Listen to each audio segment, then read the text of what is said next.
الحمد لله وكفى وسلام على عباده الذين اصطفى اما بعد فاعوذ بالله من الشيطان الرجيم بسم الله الرحمن الرحیم وقالت اليهود ليست النصارى على شيء.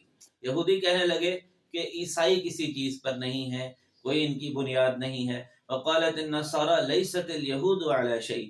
عیسائی کہنے لگے کہ یہودیوں کی کوئی بنیاد نہیں ہے. وهم يتلون الكتاب، باوجود ہے کہ وہ دونوں کتاب پڑھتے ہیں. ایک دفعہ یہودیوں اور عیسائیوں کا آپس میں مباحثہ ہو گیا.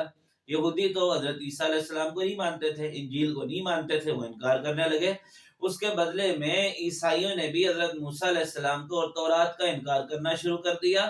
حالانکہ دونوں مذاہب اور دونوں سلسلے بالکل ٹھیک ہیں، دونوں کی بنیاد بالکل ٹھیک تھی، لیکن انہوں نے سرے سے ہی اس کا انکار کرنا شروع کر دیا. كذلك قال الذين لا يعلمون مثل قولهم. اور وہ جو جاہل لوگ ہیں، جو کچھ بھی نہیں جانتے، مشرکین ہیں، وہ بھی ایسی باتیں کرنے لگے کہ اسلام کچھ نہیں، یہودیت کچھ نہیں، عیسائیت کچھ نہیں، ہم ہی اصل دین پر قائم ہیں. اللہ تعالیٰ فرما رہے ہیں كذلك قال فالله يحكم بينهم يوم القيامة فيما كانوا فيه يختلفون، کہ اللہ تعالیٰ عنقریب فیصلہ کرے گا ان لوگوں کے درمیان جو اختلاف کر رہے ہیں. کہنے کا مقصد یہ ہے کہ صرف کسی قوم سے ہونا نجات کے لیے کافی نہیں ہے، ساتھ اسلام کا ٹیگ لگا لینا یا اسلامی گھر میں پیدا ہو جانا نجات کے لیے کافی نہیں ہے. نجات کے لیے ضروری ہے کہ سب سے پہلے اپنے آپ کو اللہ کے سپرد کر دیا جائے اور اپنے عقائد کو ٹھیک کیا جائے.